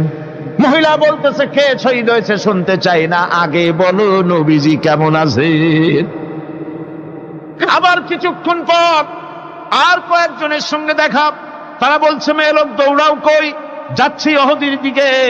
তারা বলছেন যে কোনো লাভ নাই, তোমার যে দুইটা কলিজার টুকরা সন্তান উহুদে এসেছিল, দুটোই শহীদ হয়ে গেছে। মা বলতেছে, ও সাহাবী, কে শহীদ হয়েছে শুনতে চাই না, তাড়াতাড়ি করে বলো আল্লাহর নবী মুহাম্মদ রাসূলুল্লাহ সাল্লাল্লাহু আলাইহি ওয়াসাল্লাম কেমন আছেন। দৌড়াতে দৌড়াতে উহুদের মাঠে সাহাবায়ে কিরাম পরিবেষ্টিত আল্লাহর নবীর কাছে গিয়ে হুজুরের জীবিত চেহারা মোবারকের দিকে তাকায়া মেয়ে লোকটি কাঁদতেছে আর বলতেছে, ইয়া রাসূলুল্লাহ, আমার স্বামী মরা শোক, আমার কলিজার টুকরা দুইটা সন্তান মরা শোক আমার কলিজা থেকে মুছে গেছে, আপনি বেঁচে আছেন, তামাম মুসলমানদের চাইতে বড় সান্ত্বনার রায়।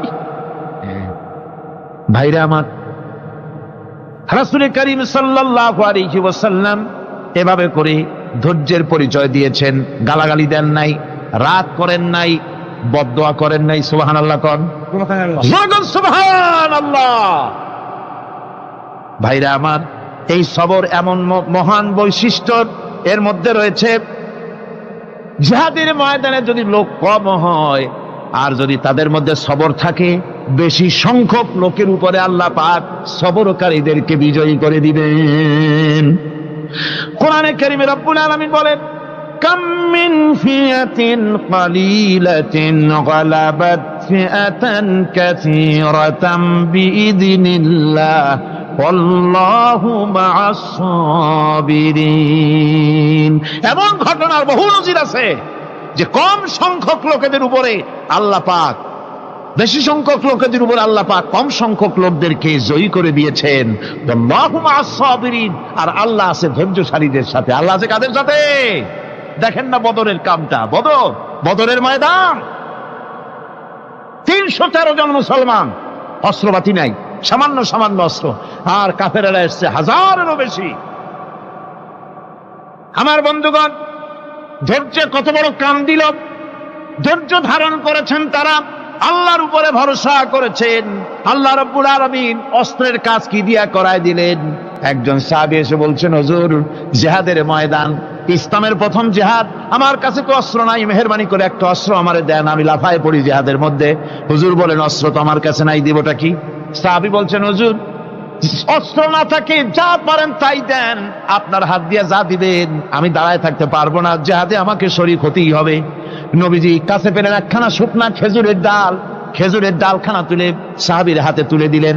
সাহাবী বলেন, রাসূলের হাতের দেওয়া শুকনা খেজুরের ডালটা নিয়ে আমি যখন কাফেরদের ভিড়ের মধ্যে ঝাঁপায় পড়ে যখন শুকনা খেজুরের ডাল দিয়ে আঘাত দিলাম, তখন ধারালো তরবারে দিয়ে আঘাত করলে যে কাম হয়, শুকনা খেজুরের ডালের আঘাতে কাফের দ্বিখণ্ডিত হয়ে জমিনে পড়ে গেল। ভাইরা আমার, আল্লাহ রাব্বুল আলামিন সবর যারা করে, সংখ্যা যদি কম হয়, আল্লাহ পাক তাদেরকে বিজয়ী করে দেবেন, এই ওয়াদা আল্লাহ রাব্বুল আলামিন করেছেন। এই সবরের গুণ ছাড়া জান্নাতেও প্রবেশ করা যাবে না। সবর যদি না থাকে বেহেশতে যাওয়া যাবে না। ভালো করে মনে রাখেন, আল্লাহ পাক বলছেন, আম্মা হাসিবতুম আন তাদখুলুল জান্নাতা ওয়া লাম্মা ইয়া'লামিল্লাহুল্লাযীনা জাহাদু মিনকুম ওয়া ইয়া'লামাস সাবিরিন।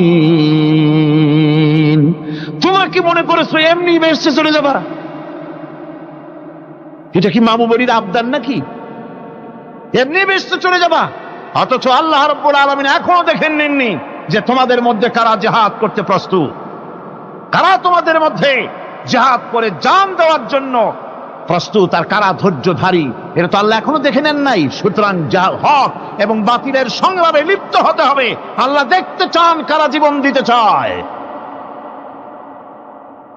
সুতরাং ইসলামী আন্দোলনে যারা শরীক হবে, তাদের বিপদ এবং মুসিবত দিয়ে আল্লাহ রাব্বুল আলামিন তাদের সাহসিকতা এবং ধৈর্যের পরীক্ষা নিবেন। কোরআনে কারীম বলছেন, وَلَنَبْلُوَنَّكُمْ حَتَّى نَعْلَمَ الْمُجَاهِدِينَ مِنكُمْ وَالصَّابِرِينَ وَنَبْلُوَ أَخْبَارَكُمْ। অবশ্যই আমি তোমাদেরকে পরীক্ষার সম্মুখীন করব, আর তোমাদের মধ্যে সত্যিকার মুজাহিদ, দৃঢ়তা অবলম্বনকারী কারা, আমি তা দেখব। এটা যেন আমি দেখে নিতে পারি, সেই জন্য আমি বিপদ এবং মুসিবতের মধ্যে তোমাদের ফেলবো। ধৈর্যধারীদের উপরে আমার রহমত অবশ্যই থাকবে। খবর এমন এক সম্পদ যা ধারণ করলে পরে আল্লাহ রাব্বুল আলামিন রাষ্ট্রীয় ক্ষমতা দান করে দেন। কোন সুবহানাল্লাহ, জোরে কোন সুবহানাল্লাহ। ধৈর্য ধারণ করলে আল্লাহ রাষ্ট্রের মতো বিরাট নিয়ামত আল্লাহ হাতে তুলে দিবেন। তার প্রমাণ কোরআন শরীফ আল্লাহ বলছেন, বনি ইসরাইলরা মিশর থেকে যখন বহিষ্কার হয়ে গেল, তাদের যখন পা রাখার কোনো জায়গা থাকলো না, বনি ইসরাইলরা মিশর থেকে যখন বহিষ্কার হয়ে গেল, এরপরে আল্লাহ পাক তারা যখন ধৈর্য অবলম্বন করলো, আল্লাহ পাক তাদের ব্যাপারে বলছেন, ওয়া আওরাসনাল কওমাল্লাযীনা কানু ইস্তাদআফুনা মাশারিকাল আরদি ওয়া মাগারিবা আল্লাতী বারাকনা ফিহা। আর তাদের স্থলে আমি নির্যাতিত লোকদেরকে প্রতিষ্ঠিত করলাম। পশ্চিম এবং উত্তরের তাদেরকে আমি পশ্চিম এবং পূর্বের উত্তরাধিকারী তাদেরকে বানায় দিলাম। বিরাট এলাকা তাদের হাতে আমি তুলে দিলাম। ওয়া তাম্মাত কালিমাতু রাব্বিকাল হুসনা আলা বানি ইসরাঈলা বিমা সাবারু। আর এভাবে করে আল্লাহ পাক তার কথাকে পূর্ণ করলেন বনি ইসরাইলদের উপরে। সবর এখতিয়ার করার জন্য, ধৈর্য ধরার কারণে আল্লাহ পাক রাষ্ট্রের মালিক তাদের বানায় দিলেন। যেরকম সুবহানাল্লাহ। সবর যদি করা হয়, তো যুদ্ধ যদি বাদে, যদি জাহাজ শুরু হয়ে যায়, আল্লাহ পাক বলেছেন ফেরেশতা দিয়ে সাহায্য করবে। যদি সবর থাকে তোমাদের, সবর থাকলে আল্লাহ কি দিয়ে সাহায্য করবেন? ফেরেশতা। কোরআনে কারীম বলছি, বালা ইন তাসবিরু ওয়া তাত্তাকু ওয়া ইয়াতুকুম মিন ফাওরিহিম হাদা ইউমদিদুকুম রাব্বুকুম বিখামসাতি আলাফিম মিনাল মালাইকাতি মুসাউমিন।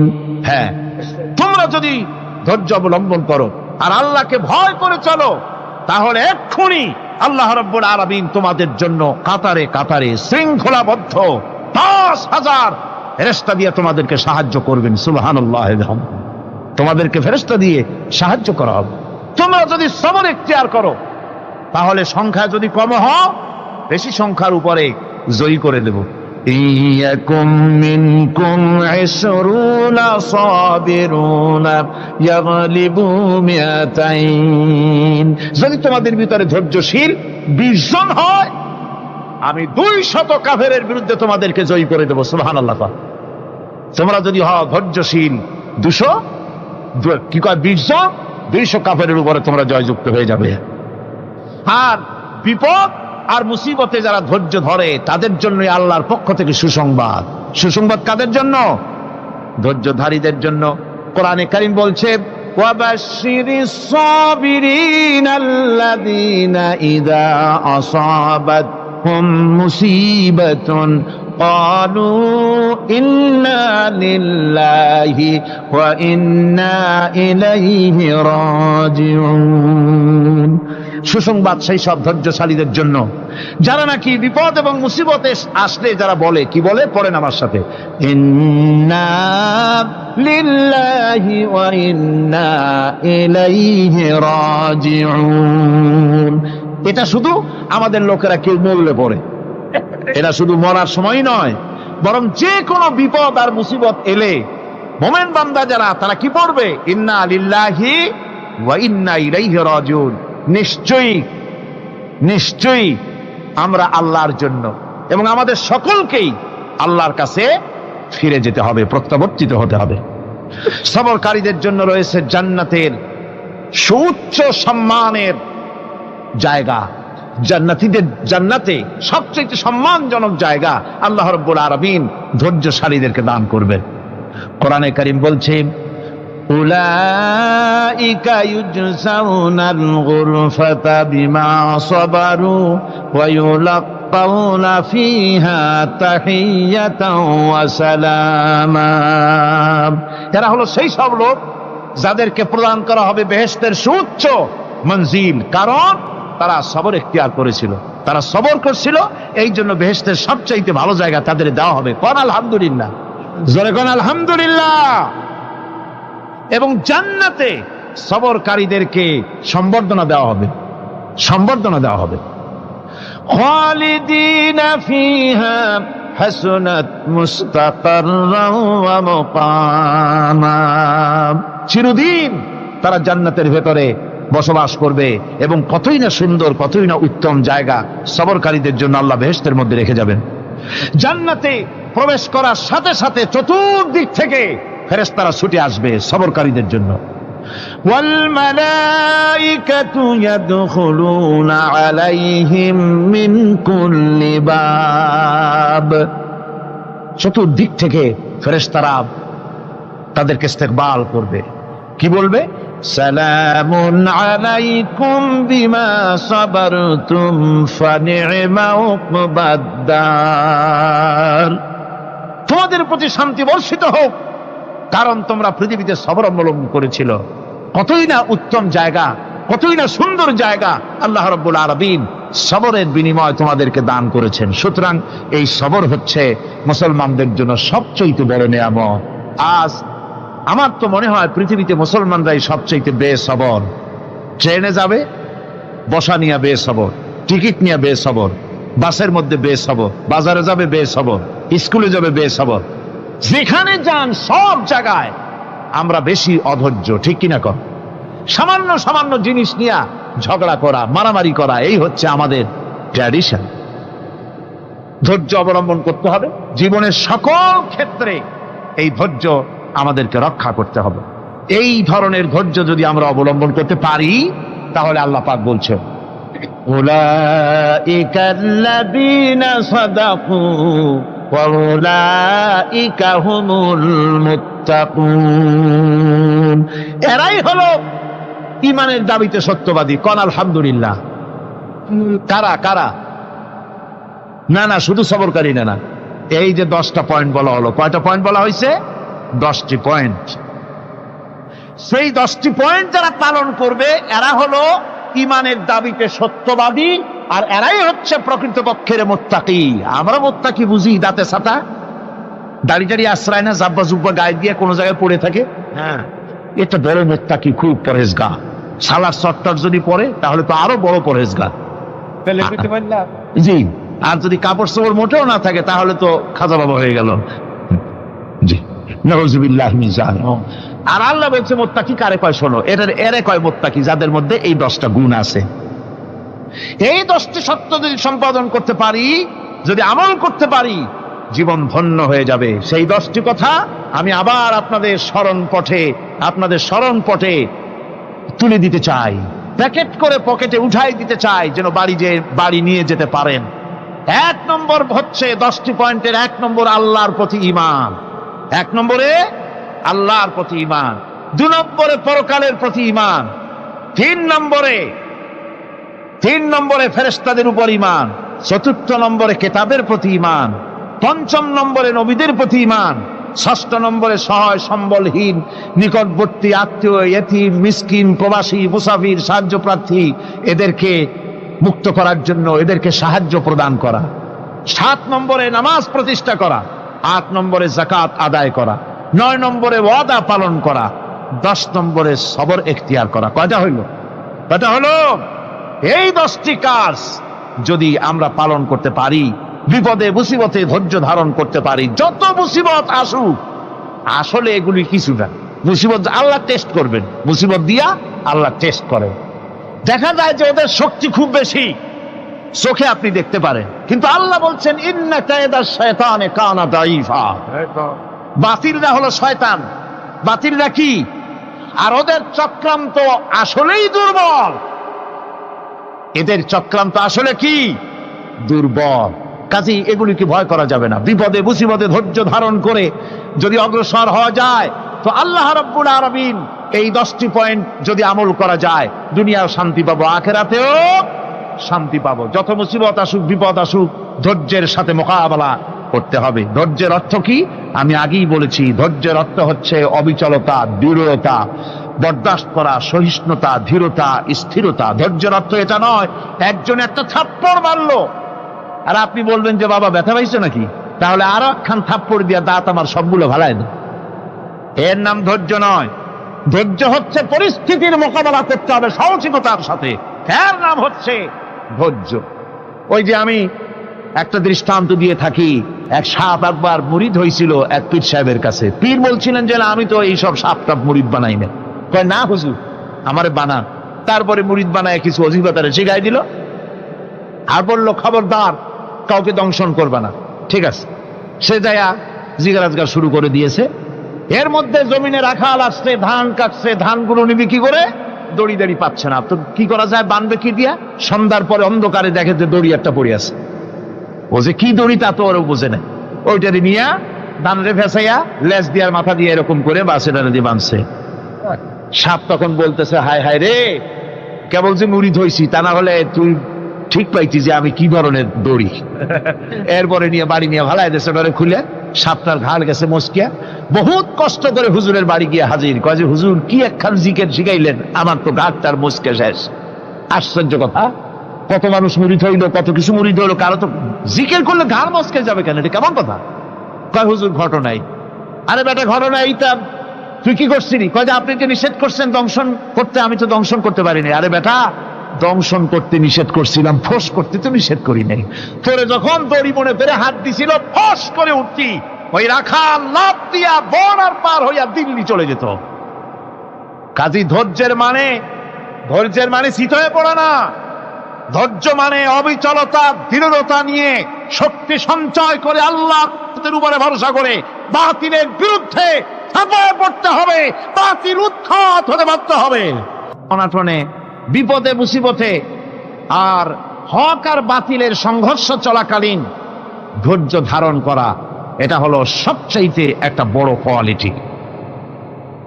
কোরআনে কারিমে সবর শব্দটি সবচাইতে বেশি ব্যবহার করা হয়েছে। সর্বাধিক ব্যবহৃত শব্দ কোনটি? সবর।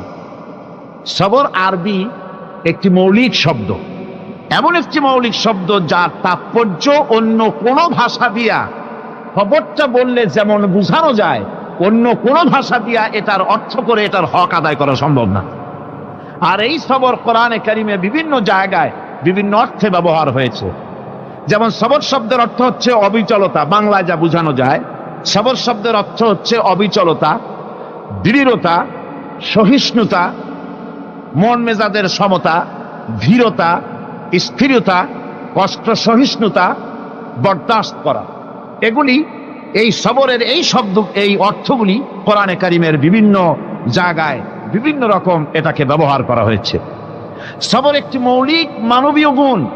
এই গুণ যার মধ্যে আছে, সে তার নৈতিকতার শীর্ষে পৌঁছে যেতে পারে। আর এই গুণটি যার মধ্যে অভাব, এই সবর যার ভিতরে নাই, সে মানুষের পর্যায়ে পড়ে না। যত অসুবিধা, যত কষ্ট, যত রকমের বিপদ মুসিবত, যত রকমের অসুবিধার সৃষ্টি হয়, তার মূলীভূত কারণ হচ্ছে ধৈর্যের অভাব, সবরের অভাব। দুনিয়ার সমস্ত নবী রাসূলগণ সবর অবলম্বন করেছেন। তারা ছিলেন সবরের মূর্ত প্রতীক। সবর কাকে বলে দুনিয়াবাসীকে তারা তা দেখিয়ে দিয়েছেন। নিজ নিজ কওমের কাছ থেকে যখন কওমের কাছে নবীরা দাওয়াত দিয়েছেন, ইসলামের দ্বীনের দাওয়াত দিয়েছেন, তখনই সমাজপতিরা, রাষ্ট্রশক্তি তাদের উপরে, নবীদের উপরে ভেঙে পড়েছে, অত্যাচার করেছে। আল্লাহর পয়গম্বরেরা এই সমস্ত অত্যাচারের মোকাবেলায় চরম ধৈর্যের পরিচয় দিয়েছেন। কোরআনে কারিমে উল্লেখ করা হয়েছে, অত্যাচারের মোকাবেলায় আম্বিয়া কেরাম যা বলেছেন সেটা হলো এই, ওয়ামা লানা আল্লা নাতাওয়াক্কালা আলাল্লাহি ওয়া ক্বাদ হাদানা সুবুলানা। আল্লাহ পাক বলেন, পয়গম্বরেরা বলেছেন আমরা আল্লাহর উপরে ভরসা করব না, তো কার উপরে ভরসা করব? তিনিই তো আমাদেরকে সঠিক পথ দেখিয়েছেন, সঠিক রাস্তা আমাদের দেখিয়েছেন, সুতরাং তার উপরেই তো আমরা ভরসা করব। ওয়ালানাসবিরান্না আলা মা আযাইতুমুনা ওয়া আলাল্লাহি ফালিয়াতাওয়াক্কালিল মুতাওয়াক্কিলুন। তোমরা আমাদের যে সব কষ্ট দাও, পীড়ন দাও, সেজন্য আমরা ধৈর্য অবলম্বন করব। তোমরা আমাদেরকে কষ্ট দিচ্ছ, আমরা ধৈর্য অবলম্বন করব আর ভরসা করব কেবলমাত্র তার উপরে যে আল্লাহ রাব্বুল আলামিন আমাদেরকে নবী করে পাঠিয়েছেন, সেই ভরসা করতে হলে সেই আল্লাহর উপরেই তো ভরসা করা উচিত। আমরা সেই আল্লাহর উপরে ভরসা করে আছি। তোমাদের যত খুশি আমাদের বিরুদ্ধে ষড়যন্ত্র করো, আমাদেরকে অত্যাচার করো। কোরআনে কারিমে হযরত হুদ আলাইহিস সালামের ঘটনা আল্লাহ রাব্বুল আলামিন এভাবে এনেছেন, তামাম এলাকার মানুষ তার বিরুদ্ধে ক্ষিপ্ত হয়ে গিয়েছে। সমাজের লোক, রাষ্ট্রশক্তি হযরত হুদ আলাইহিস সালামের উপর অত্যাচারের পাহাড় ভেঙে দিয়েছে। হযরত হুদ আলাইহিস সালাম একা মানুষ, সমাজের রাষ্ট্রশক্তির এই দুর্বিসন্ধির ষড়যন্ত্রের চ্যালেঞ্জ তিনি গ্রহণ করলেন। আর তিনি বললেন, তিনি যেটা বললেন আল্লাহ পাক কোরআনে তা কোট করে দিলেন। দুনিয়ার সমস্ত ইসলামী আন্দোলনের কর্মীদের জন্য আল্লাহ পাক কোট করে দিলেন, সমস্ত মুমিনদের জন্য তা উল্লেখ করলেন। হুদ আলাইহিস সালাম তিনি জাতিকে বললেন, ফাকিদুনি জামিআন তুম্মা লা তুনদিরুন। তোমাদের যত ক্ষমতা আছে সমস্ত ক্ষমতা নিয়ে আমার বিরুদ্ধে তোমরা ষড়যন্ত্র করো, আর আমাকে এতটুকু অবকাশ দিও না। আমি সেই আল্লাহ রাব্বুল আলামিনের উপরে ভরসা করেছি, যার কুদরতি হাতের ভিতরে আমার জান, আর গোটা পৃথিবীর সমস্ত প্রাণীর জান যার কুদরতি হাতের মধ্যে। যার হাতের ভিতরে গোটা পৃথিবীর সমস্ত জান, সে আল্লাহর উপরে ভরসা করেছি, যা খুশি তোমরা আমার বিরুদ্ধে করতে পারো। সুবহানাল্লাহ। এটার নাম হলো ঈমান, এটার নাম সবর, এটার নাম ধৈর্য। এই ধৈর্য আসে ঈমানে কামেল হলে পরে এবং আল্লাহর উপরে পরিপূর্ণ বিশ্বাস হলে পরে।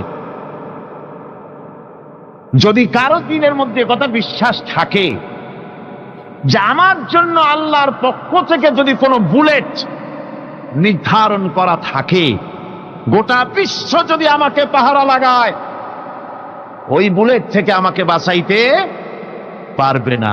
আর আমার জন্য যদি একটা বুলেট আল্লাহ কর্তৃক নির্ধারিত থাকে, তাহলে গোটা পৃথিবীর মানুষ চেষ্টা করেও সেই বুলেট থেকে আমাকে রক্ষা করতে পারবে না।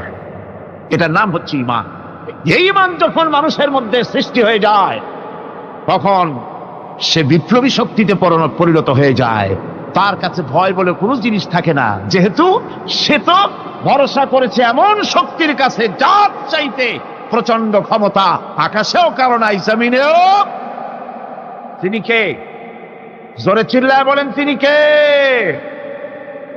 আমার বন্ধুগণ, রাসূল করিম সাল্লাল্লাহু আলাইহি ওয়াসাল্লাম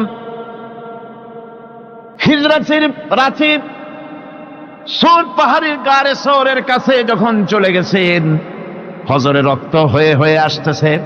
হযরতে আবু বকর রাদিয়াল্লাহু তাআলা আনহু বলছেন, হে আল্লাহর রাসূল, এখন আর অগ্রসর হওয়া ঠিক হবে না, বেলা উঠে গেলে ধরা পড়ে যাব। এখানে গুহা আছে, ভিতরে প্রবেশ করি। হযরতে আবু বকর রাসূলের সম্মতি পেয়ে হযরতে আবু বকর রাদিয়াল্লাহু তাআলা আনহু বলছেন, ইয়া রাসূলুল্লাহ, পাহাড়িয়া গুহা, সাপ বিচ্ছু থাকতে পারে, আমাকে অনুমতি দেন, আমি আগে ভিতরে ঢুকে সাফ করে আপনাকে ডাকি। ভিতরটা সাফ করে তিনি ডাকলেন। রাসূল করিম ভিতরে ঢুকে বলছেন, আবু বকর, পাহাড় বেয়ে বেয়ে বড্ড কষ্ট হয়েছে, একটু বসো, তোমার উরুর উপরে মাথা রেখে আমি একটু ঘুমাইয়া যাই। আল্লাহর নবী আরাম ফরমাচ্ছিলেন। সকালবেলায় কাফির বেঈমানরা যখন আস্তে আস্তে করে গুহা মুখে পৌঁছে গেছে, পায়ের চিহ্ন এখানে শেষ, তাদের নিশ্চিত ধারণা এর ভিতরে নবীজি আছেন। বলছে, বেরিয়ে আসো। একজন বলে নাই, আর একজন বলে আছে। এভাবে তাদের মধ্যে দ্বিমত হয়ে গেল। হযরত আবু বকর বলছেন, ইয়া রাসূলুল্লাহ, আমরা তো ধরা পড়ে গেছি, আমাদের তো আর উপায় নাই। এই গুহাটা এতই অগভীর, শুয়ে যদি হাঁটু উঁচু করা যায় উপর থেকে দেখা যায়, বসলে পরে মাথা দেখা যায়, ধরা তো পড়ে গেছি, উপায় নাই। আল্লাহর নবী তখন তার হাবিব, তার বন্ধুকে কি বললেন? বিশ্ববাসীর জন্য আল্লাহ পাক কোরআনে তা উঠায় দিলেন।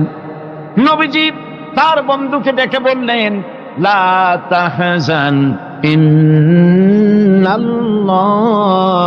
মা'ানা। ও আমার সাথী, কোনো চিন্তা করো না, ভয় পেও না, শঙ্কিত হয়েও না, আমরা মাইনরিটি নই, আমরাই মেজরিটি, কারণ আল্লাহ রাব্বুল আলামিন আমাদের সাথে আছেন। সুবহানাল্লাহ। এই চিন্তা, এই ধারণা যদি মানুষের মনের মধ্যে থাকে, তাহলে কখনোই তার মন দুর্বল হবে না, ঈমান দুর্বল হবে না। ربنا ظلمنا أنفسنا وإن لم تغفر لنا وترحمنا لنكونن من الخاسرين ربنا لا تزغ قلوبنا بعد إذ هديتنا وهب لنا من لدنك رحمة إنك أنت الوهاب আয় আল্লাহ তাআলা, এই বিশাল জনসমুদ্র নিয়ে তোমার দরবারে হাত তুলেছি পবিত্র মেরাজের রজনীতে। আয় আল্লাহ, তুমি দয়া করে মেহেরবানি করে আমাদের আলোচনা, দুরুদ সালামের সওয়াব আমাদের বিশ্ব নবী, তোমার প্রিয় হাবিব জনাবে মুহাম্মদ রাসূলুল্লাহ সাল্লাল্লাহু আলাইহি ওয়াসাল্লামের রূহ মুবারকে পৌঁছায়া দাও। সমগ্র বিশ্বের মাটির নিচে যত মুমিন মুমিনাত শুয়ে আছেন, তাদের আরো আর পরে সওয়াব পৌঁছায় দাও। আমাদের মা বাপ যাদের দুনিয়া থেকে বিদায় হয়ে গেল, আল্লাহ কবরগুলিকে জান্নাতের টুকরায় পরিণত করে দাও। রব্বির হামহুমা কামা রব্বায়ানি সগীরা। পড়েন সবাই, রব্বির হামহুমা কামা রব্বায়ানি সগীরা। আয় আল্লাহ তাআলা, বহু মানুষ দোয়া চেয়েছি, কতজনের কত কষ্ট, কেউ হসপিটালে আছে, কারো অপারেশন হবে, কেউ বা মরে গেছে, কেউ বা মামলা মোকদ্দমায় আছে, কেউ বা পারিবারিক অশান্তিতে আছে। আল্লাহ, যিনি যেই নিয়তে দোয়া চেয়েছে মেহেরবানি করে সেই নেক নিয়ত তোমার দরবারে কবুল করে নাও। বিপদগ্রস্ত লোকগুলিরে বিপদ থেকে বাঁচাইয়া দাও। আয় আল্লাহ রাব্বুল আলামিন, এই মাহফিলে লক্ষ লক্ষ জনতা সমুদ্রের ঢেউর মতো চতুর্দিক থেকে আসতে থাকে। তুমি আর তোমার কোরআন আর তোমার রাসূল ছাড়া কোনো স্বার্থ কারো মনে নাই। কাউরে রিক্সা ভাড়া দেওয়া হয় না, ট্রাক ভাড়া, বাস ভাড়া কাউকে দেওয়া হয় না, এক লোকমা খানাও এখানে পায় না, তাবাররুক বা সিন্নি বিতরণও হয় না। আয় আল্লাহ, নিঃস্বার্থ ভাবে এই লোকগুলি যাতায়াত করে।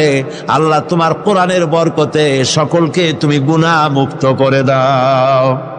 আয় আল্লাহ তাআলা, যাতায়াতটা আসান করে দিও, যাতায়াতের পথে কারো যেন কোনো বিপদ না হয়ে যায়। আয় আল্লাহ তাআলা, বাড়ি ঘর ফালায় আসে, বাড়ি ঘর তোমার ফেরেশতা দিয়া তুমি হেফাজত করো। রব্বুল আলামিন, মা বোনেরাও কষ্ট করে আসে, আল্লাহ তুমি দয়া করে এ মাহফিলে যারা শরীক হয়, এ মাহফিলে কোরআনের মাহফিলে শরীক হওয়ার কারণে তোমার কাছে একটা দাবি করি। দাবিটা হলো, মেহেরবানি করে সব মানুষকে তোমার কাবা ঘর দেখাও। যারা উপস্থিত হয়েছে সকলকে তোমার হাবিবের রওজায় গিয়া সালাম দেওয়ার তৌফিক দাও। রব্বানা তাকাব্বাল মিন্না ইন্নাকা আনতাস সামিউল আলিম ওয়া তুব আলাইনা إنك أنت التواب الرحيم سبحان ربك رب العزة عما يصفون سلام على المرسلين الحمد لله رب العالمين واجعل آخر كلمتنا عند الموت لا إله إلا الله محمد رسول الله السلام عليكم ورحمة الله